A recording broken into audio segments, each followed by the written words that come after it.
Jusqu'à 13h30, les midis de culture. Nicolas Herbeau, Géraldine Mosna-Savoie. Et nous ouvrons donc cette seconde partie des midis de culture dédiée à la rencontre, à la conversation avec une personnalité du monde de la culture, tout l'été et jusqu'au 23 septembre prochain. Philippe Catherine s'expose. Ses œuvres sont réunies pour la première fois dans un musée, le Pavillon Vendôme de Clichy au nord-ouest de Paris.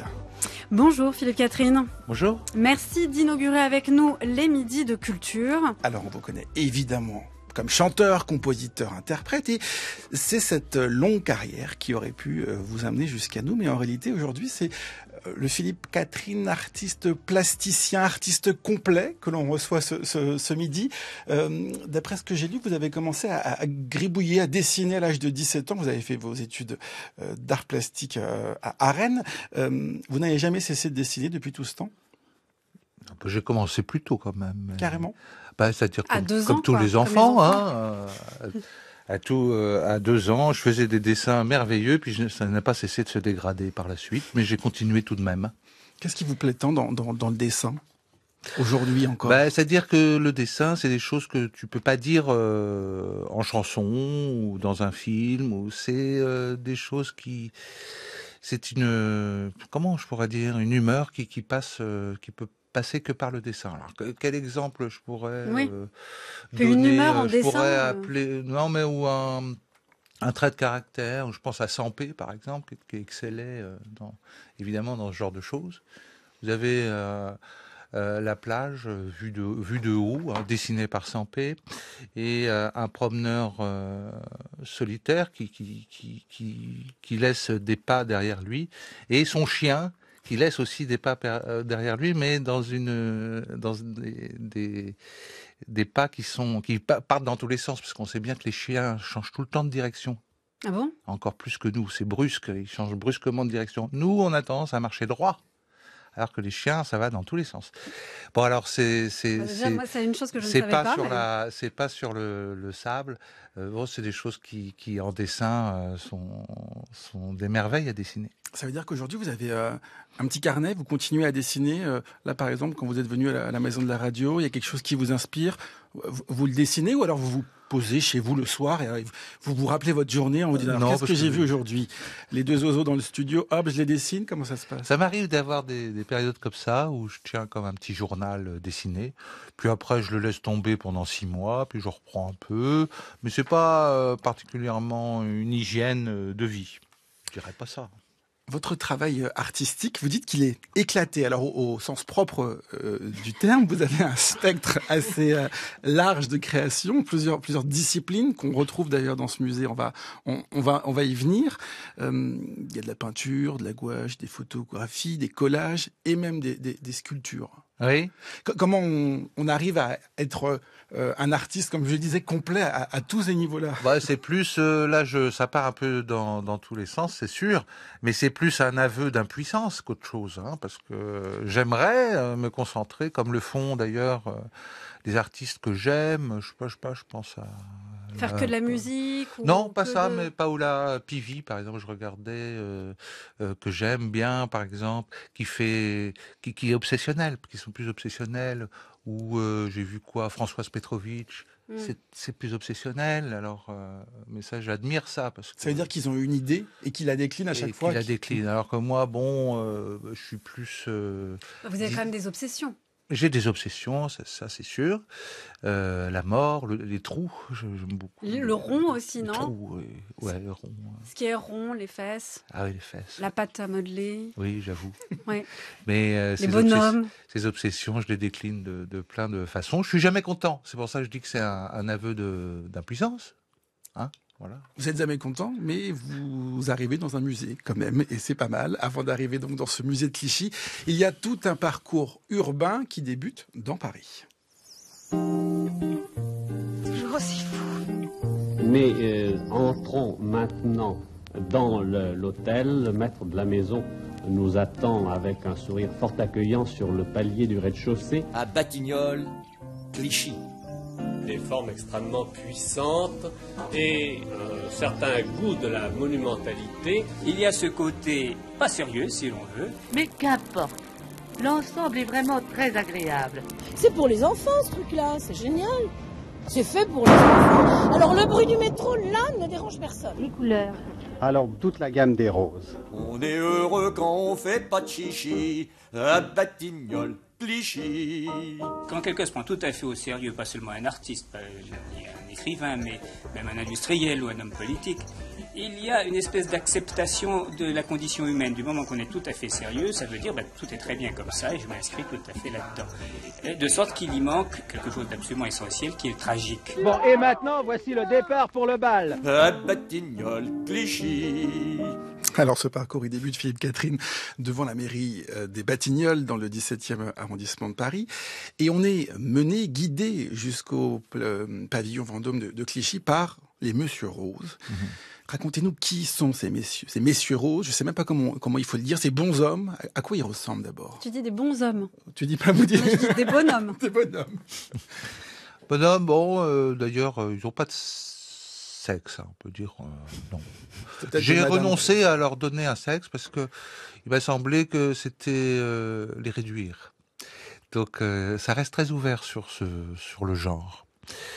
Par contre, non, même pas, mais ce sont des personnages qui sont nés simplement pendant le confinement. C'est-à-dire que j'avais de la pâte à modeler, je jouais avec les enfants, et puis j'ai fini par, disons, sculpter dans mes gros doigts ce petit bonhomme rose. J'avais de la pâte à modeler rose, simplement, et avec les bras devant, comme s'il y avait, comme on disait à l'époque, le truc, la distance réglementaire. Enfin, je sais plus comment ça s'appelait.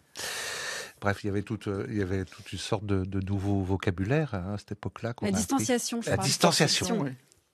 C'est ça. Et donc ils ont les bras devant. Ils ont les bras devant, comme pour signifier attention, voilà. Et puis ce premier bonhomme rose qui était fait en pâte à modeler, je l'ai mis dans un grand verre, en verre. Un vase en verre, on peut dire. Et donc, essayer de sortir de ce vase transparent. C'est comme ça qu'est né ce bonhomme, c'est-à-dire dans un désespoir non fin. Et pourtant, ils sont aussi comme une forme de points roses dans le gris urbain. Aujourd'hui, ils sont donc entre la mairie du 17e arrondissement et nous emportent au-delà du périphérique. Ils sont d'ailleurs même sur le périphérique. Il y a une forme d'invasion et ils nous emmènent jusqu'à ce pavillon où vous exposez. Ouais, c'est le paradoxe un peu de ce bonhomme à la fois désespéré, presque suicidaire aussi, parce que je les avais aussi exposés au Bon Marché, où ils étaient prêts à se jeter dans les rayons parfumerie. C'est un bonhomme donc qui est comme ça, ce Monsieur Rose, et qui plaît aux enfants. Donc c'est le paradoxe aussi qui m'intéresse beaucoup. C'est que... Mais ils font pas très suicidaires quand on tombe dessus. Moi, voilà. je pense, je suis tombée dessus au début de l'été, en sortant de Paris, donc juste en dessous du périph', la frontière entre Paris et Clichy. C'est plutôt joyeux, réconfortant de les voir. C'est-à-dire que j'avais pas du tout de réminiscence de pensée suicidaire, du confinement, d'un mal-être. C'est tout c'est même pas un désir, mais je suis heureux d'entendre ça parce que si le désespoir disons, est lu comme avec le sourire, ça me plaît beaucoup. Mais c'est vrai que quand Éric Lévy, qui a organisé cette exposition à Clichy, qui a voulu les exposer juste faire ce parcours, c'est lui qui en a eu l'initiative, qui a fait beaucoup de réunions aussi avec les gens de pouvoir.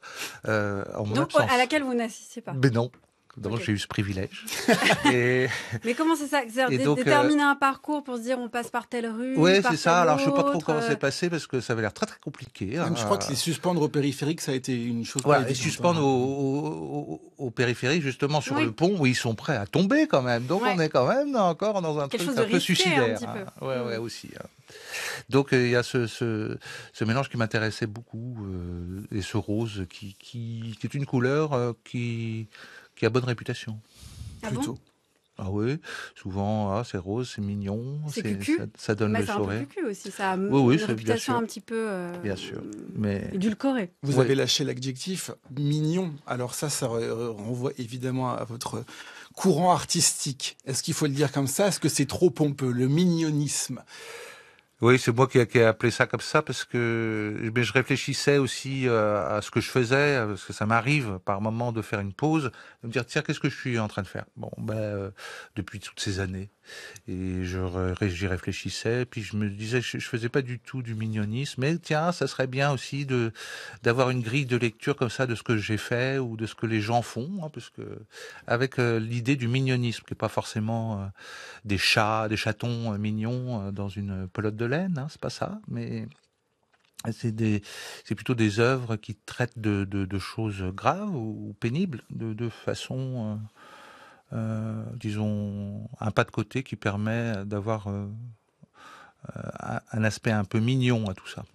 Bon, donc je me suis aperçu que je faisais des chansons, mais qui étaient la plupart du temps pas du tout mignonistes. Je faisais des dessins qui n'étaient pas du tout.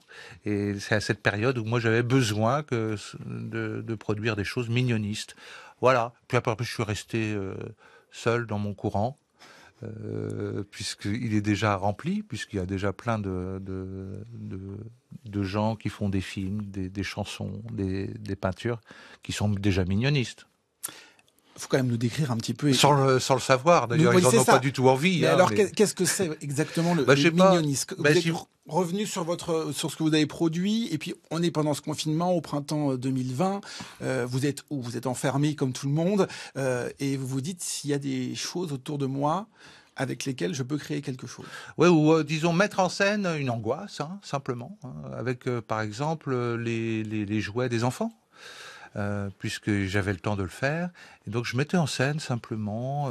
Là, on nous empêchait de faire des festivals ou des concerts. C'était à cette époque où je faisais des concerts. Bon, là, on pouvait plus faire de concerts. Alors, ça a commencé comme ça, en fait. J'ai commencé par enlever les bras et les têtes des Playmobil, et puis pour en faire des concerts fictifs. Mais alors sans tête et sans bras, puisque c'était par là qu'on attrapait le virus.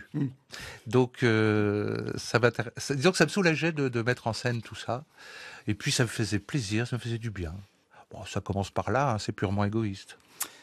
Vous dites que le mignonisme pourtant est partout. Alors, est-ce qu'il est par exemple dans ce studio, le mignonisme? Je vous laisse regarder. Bon, vous portez des badges. En votre honneur. Comment? En votre honneur. En mon honneur, c'est très sympathique. C'est des badges roses où il y a écrit Philippe Catherine. Ouais, voilà. C'est tellement mignon. Mais mignon et mignoniste, ça n'a pas l'air d'être vraiment pareil. En fait. Il faut que ça côtoie, si vous voulez, parce que le studio est très grisâtre. On n'est pas dans l'enfer non plus, mais il y a quand même un feu, un âtre là au milieu. Cette lumière rouge qui prouve qu'on est à l'antenne. Oui. Ça peut ressembler bien sûr à la maison de Lucifer.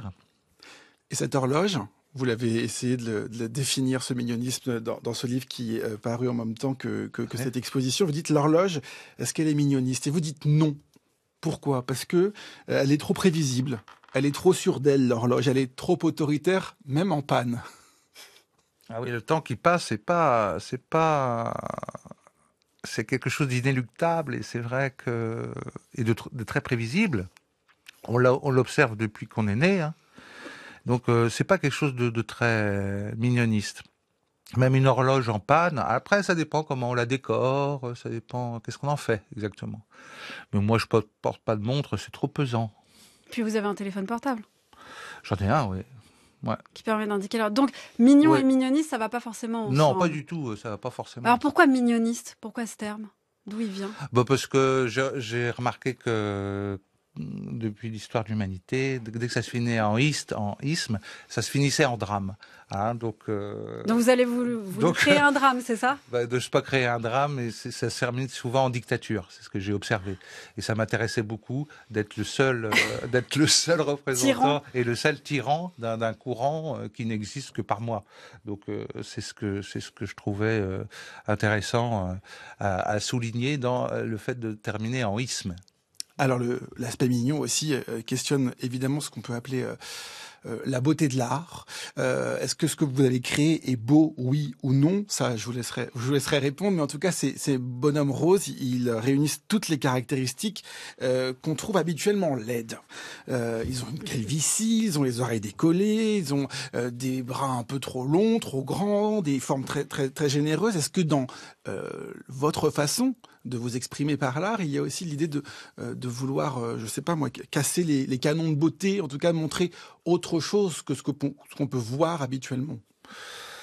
C'est-à-dire que, bien sûr, ce qui est beau est laid, ce qui est laid est beau. Enfin, je veux dire, c'est une frontière qui n'a plus lieu vraiment. Enfin, moi, je trouve. Quand même, il y a des choses sur lesquelles on peut s'accorder. Vous pensez à quoi? Par exemple, à ce studio. Oui. Vous disiez qu'on était proche de l'enfer. On pourrait dire qu'il est plutôt dans laid. Le décor, mais il est vivable parce qu'on est tous les trois là. Oui. Mais sinon, waouh. Voilà, donc il y a quand même des normes esthétiques. Mais il est beau quand même parce que vous voyez, c'est vrai que la forme du plateau est plutôt jolie. À Jérôme Bosch ou Soulage, vous avez quelque chose de miraculeux aussi. Mais il faut penser à Jérôme Bosch pour se dire que c'est beau. Oui, mais bien sûr, on peut toujours s'en tirer. Hein. C'est ça. Donc il reste quand même un petit peu des choses. Oui, bien sûr. Mais qu'est-ce qu'on disait? Oui, non, on se disait, par exemple, la calvitie. Moi, il se trouve que j'ai la chance d'en avoir une belle. Vous aussi. Ça commence, oui, on peut. Merci Gérald. Vous avez dans cette exposition une vaste entreprise que nous avons fait avec Fleur de Méry, c'est-à-dire que sur la calvitie que j'ai derrière, qui était un espace de liberté tout à fait extraordinaire, nous avons fait des tatous, mignonistes, par exemple. Alors, ça ne veut pas dire que la calvitie est laide et qu'on la rend belle comme ça, pas du tout, mais c'est juste que on voit rarement la calvitie comme un espace de liberté. D'expression. Et pourtant, beaucoup de gens en souffrent. Oh là là, moi je dis pas que ça me rend heureux, mais par contre, de m'exprimer sur cet espace, quelle joie. Mais comment vous avez fait? Là, j'en ai fait un ou deux parce que des fois je dessinais avec des petits oiseaux, ça c'est plus facile. Mais pour ce qui est des dessins plus périlleux, pour ça je cite Fleur de Méry, qui est une amie et qui a dessiné sur mon crâne.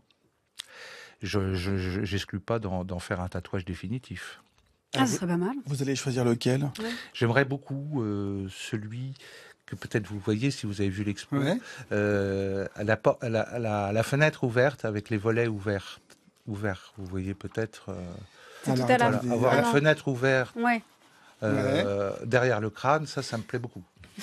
Et le visage, parce que moi j'ai beaucoup aimé, j'ai même été un peu apostrophé par, je me suis dit mais c'est lui, c'est pas lui, ces yeux, cette bouche qui apparaissent sur votre calvitie, là on est quand même un peu désarçonné.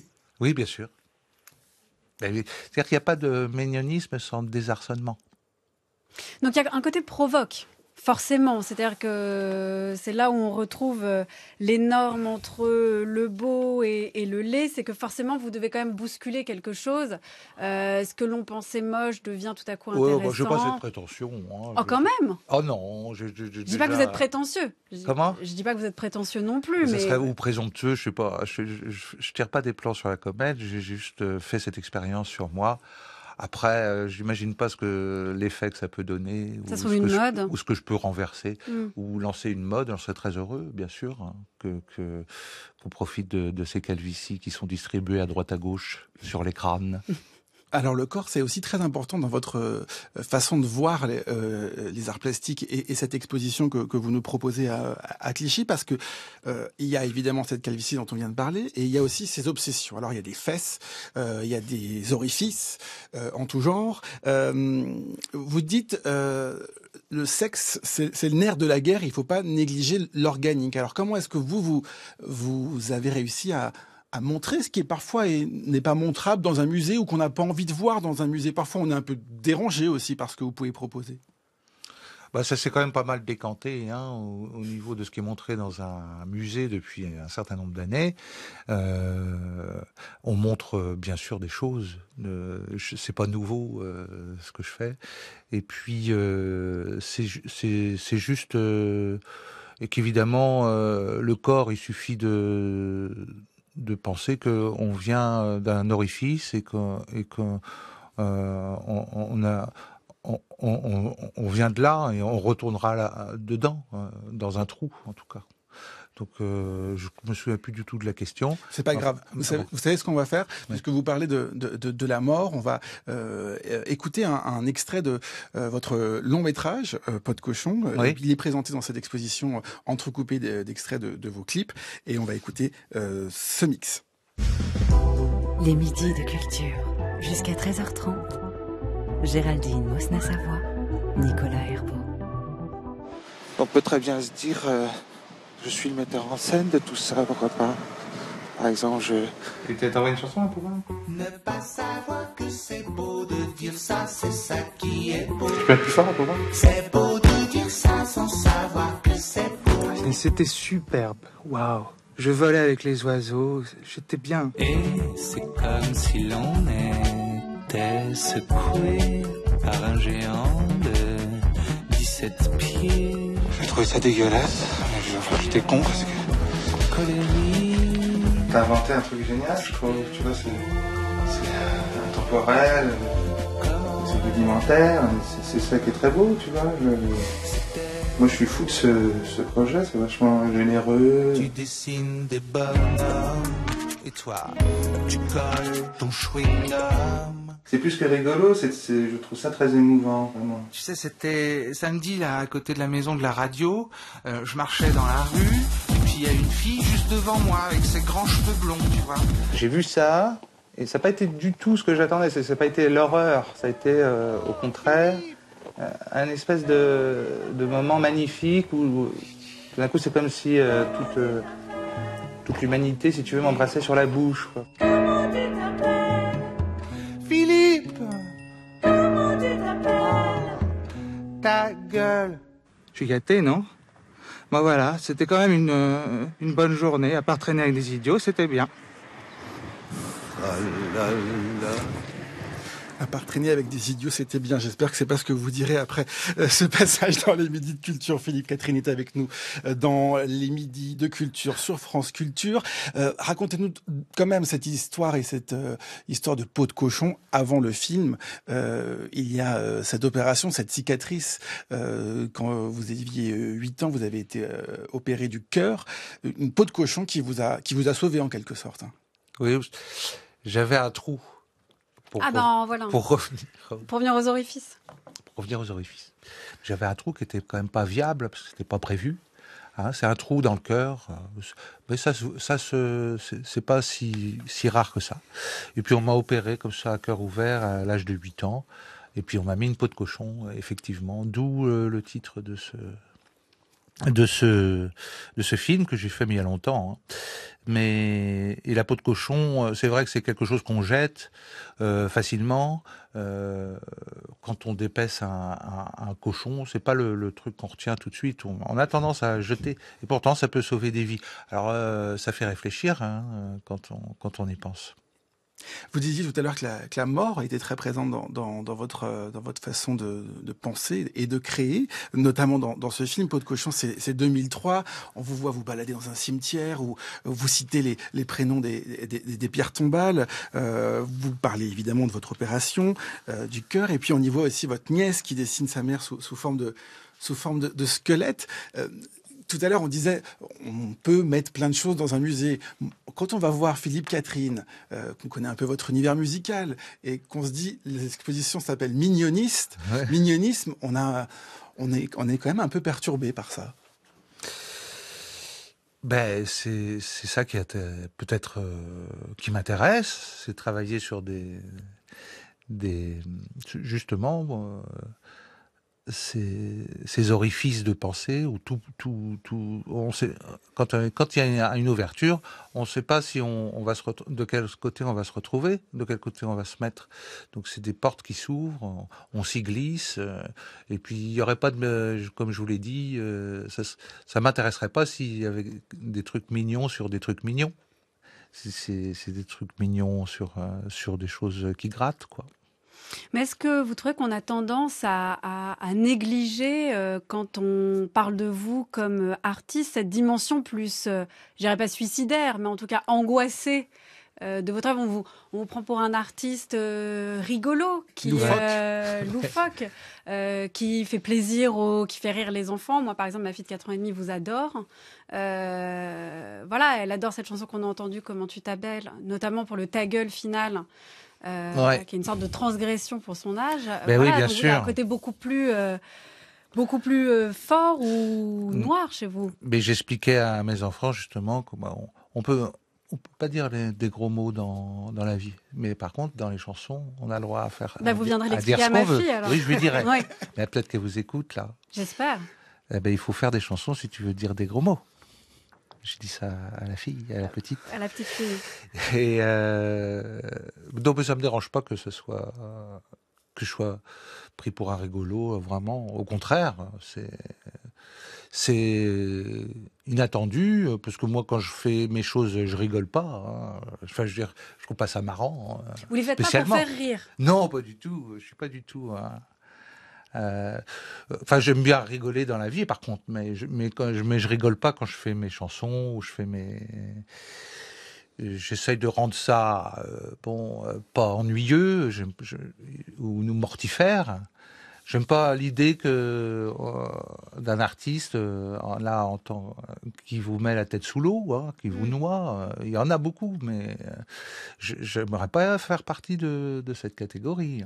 Donc si on me dit il est rigolo, il est marrant, vraiment c'est pour moi une grande qualité. Mais ça veut dire que vous souffrez quand vous créez ou pas du tout. Au contraire, ça vous fait du bien?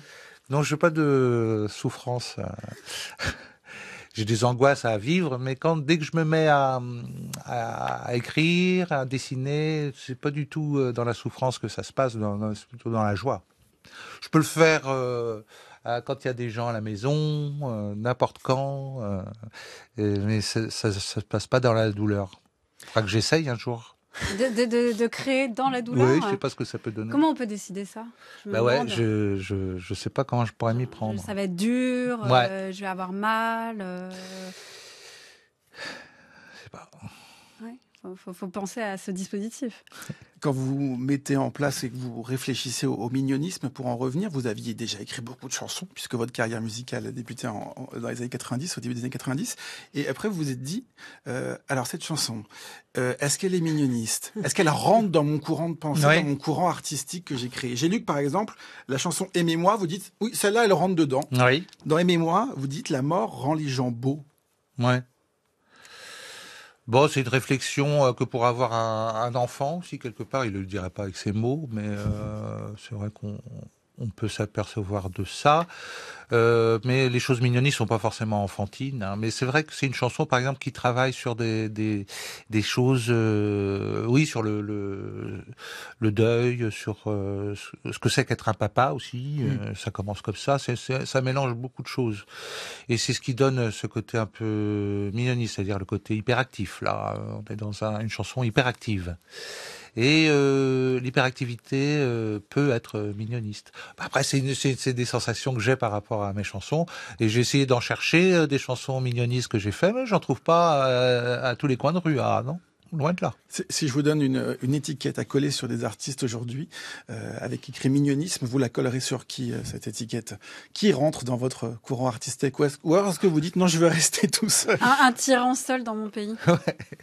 Et non, mais je suis allé à Amsterdam récemment, qui est une ville vraiment mignoniste, d'ailleurs, je trouve. Et je voulais voir Vermeer parce que c'est fermé. Oui. C'est fini. On a tous essayé de jamais. Non, moi j'ai pas essayé. Et qui sont des peintures tout à fait adorables dans des formats qui le sont aussi, parce que c'est des petits formats. Parce que je les ai pas vus en vrai. Du coup, je me suis réfugié au musée Van Gogh, où j'ai trouvé là. J'ai toujours adoré Van Gogh, mais Van Gogh mignoniste? Mais bien sûr, quand il peint ses souliers, quand il y a quelque chose de tout à fait adorable chez Van Gogh. Et d'ailleurs, j'étais avec un jeune à moi, mon enfant, qui disait moi je pourrais le faire aussi, parce que c'est toujours très bon signe ça, pour un artiste, quand un enfant dit je pourrais le faire aussi. Moi, j'aime bien voir des œuvres comme ça qui me stimulent, où j'ai l'impression que, au fond, faire du cinéma, faire de la peinture, c'est facile.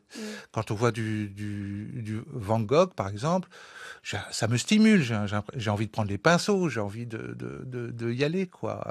Et ça, pour moi, c'est une valeur très importante qui peut être liée au punk, où on a l'impression qu'on peut le faire, hein, et puis à quelque chose de plus enfantin, qui vous stimule. Vous ressortez de là, vous êtes remonté à bloc.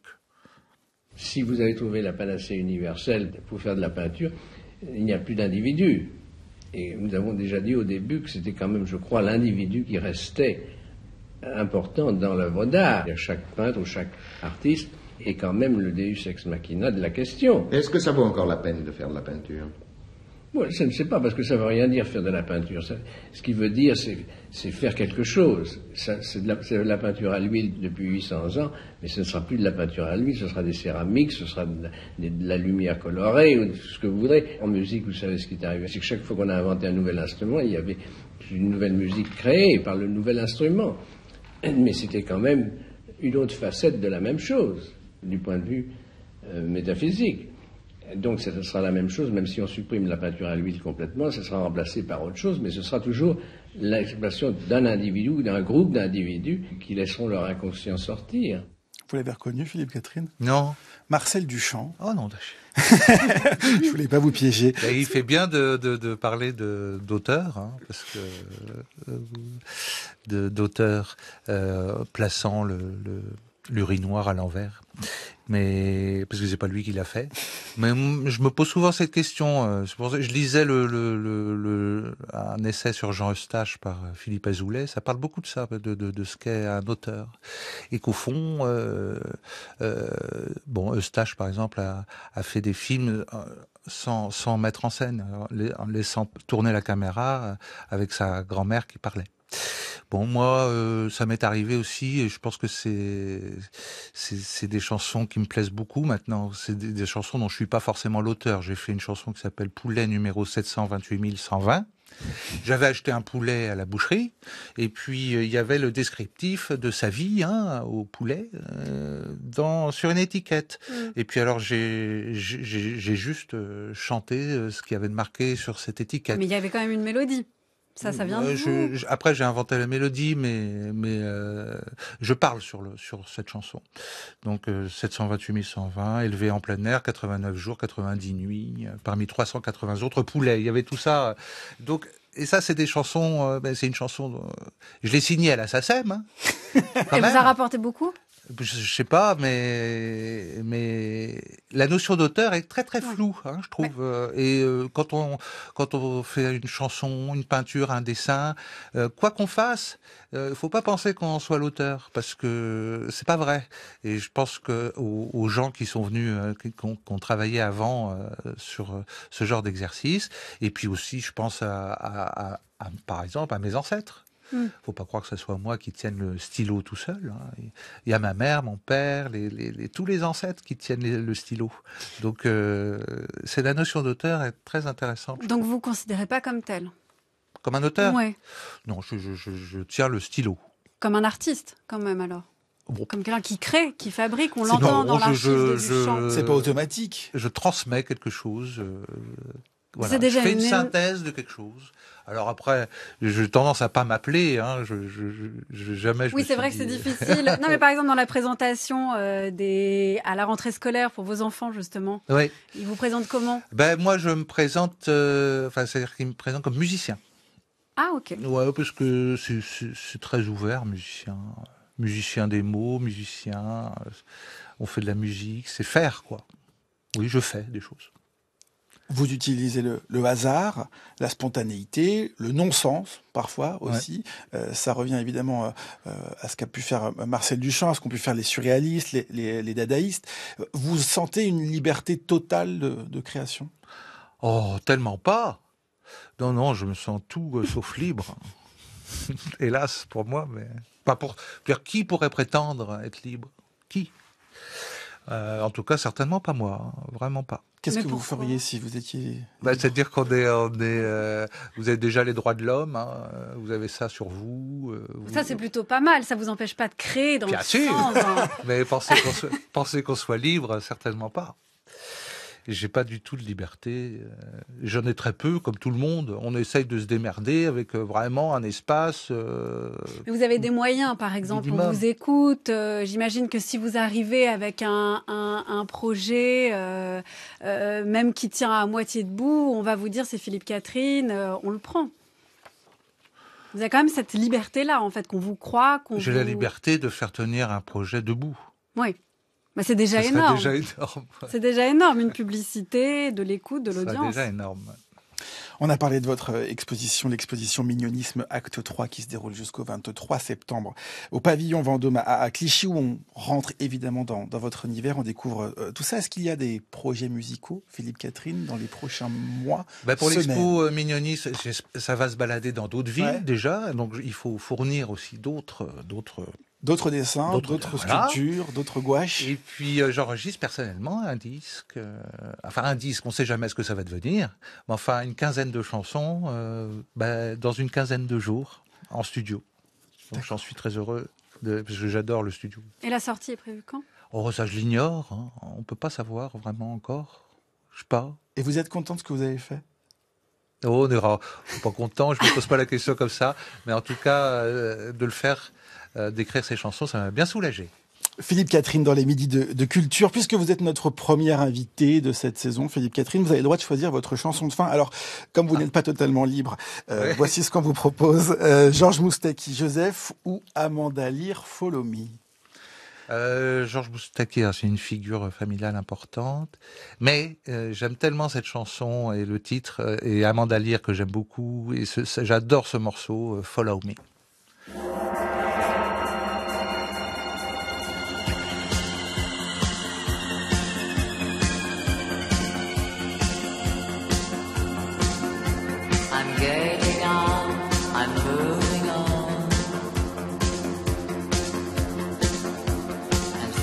Now, address unknown. I shall be difficult to find. So follow me, just follow me. I'll set you dreams and you desire. I'm trading hopes. I'm open land. I am the night, I am your friend. Follow me, just follow me.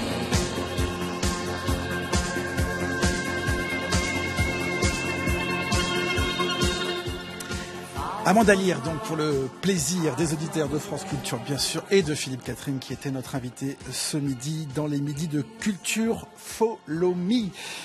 Les Midis de Culture qui sont préparés par Aïssa Twendoy, Anaïs Isbert, Cyril Marchand, Zora Vignet, Laura Dutèche-Pérez et Manon de la Selle. L'émission est réalisée par Nicolas Berger et à la prise de son ce midi, Florent Bujon. Avec Géraldine Mousnasavoie, on vous dit à demain. À demain.